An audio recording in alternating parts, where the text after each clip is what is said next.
name is Maxwell Hurst, and I'm the Chief Operating Officer and a co-founder here at Eats and Seats. And this is the Founders Park training video. In this video, we're going to teach you anything and everything you need to know to work a shift with us here at Founders Park. Now, let's review some general Eats and Seats policies that you need to be aware of before your first shift. First, let's go over dress code.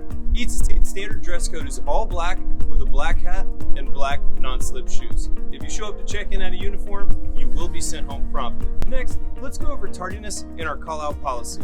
You are allowed up to 4 unexcused tardies and 2 unexcused call-outs from work before you will be terminated. You're going to receive a written warning via email after each subsequent infraction and have the chance to appeal any written warning via emailing support@eatsandseats.com. Next, let's review our entire operation here at Founders Park. We're going to have a variety of positions available, but you're most likely going to be stationed on a beer cart, beer tending, or bartending, and stationed somewhere in the ballpark. The locations of our portables are directly correlated with the bases in the stand, the outfield, and home plate specifically.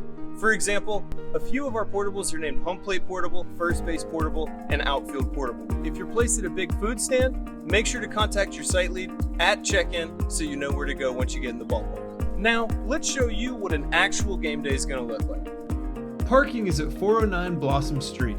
This is the vacant lot behind Millennium Buffet.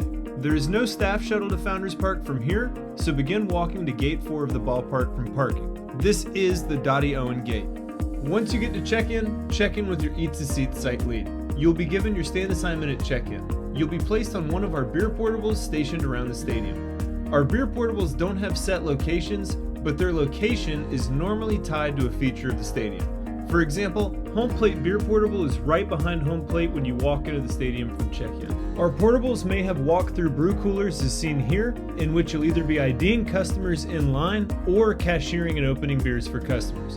You could also be placed at one of our food stands in the stadium, where you could be a cashier or a runner grabbing product items for the cashiers and reducing their motion waste. If you're in a food stand, check in with your site lead to make sure you know where it is. If you're at a beer portable, you'll just be stationed here with a mobile point of sale system, being loud and selling product to customers. Overall, our goal during sales is to maximize the amount of sales and tips coming into the stand during the shift, and to serve alcohol responsibly. We also want to leave the stand cleaner than how we found it. Listen to the directions of your stand lead when you get to your stand, and you will find great success during the shift. Sales start about 2 hours before the first pitch, and sales stop after the 7th inning. Once sales conclude, begin cleaning up the stand as directed by your stand lead, and then once your stand lead dismisses you, you'll check out with your site lead and be good to go. Next, let's review some general tips for you to maximize the amount of sales and tips that your stand's taken in over the course of the shift. Rule number 1 for cashiers is to be personable. Deliver a great fan experience, and they will reward you with a tip.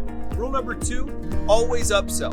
As a cashier, it is your responsibility to make sure that customer does not leave the stand with only one item. If they order a hot dog, ask them if they want something to drink. If they order a beer, ask them if they want 2. Remember, cashiers, you're directly responsible for the amount of tips that are coming into the stand. Overall, be yourself and take ownership over the tips, and you will succeed throughout the course of the shift. In conclusion, we hope that this video has prepared you for your first shift with us here at Founders Park. And if you have any further questions, be sure to reach out to your regional operations director, your site lead, or emailing support@eatsandseats.com with any further questions you have.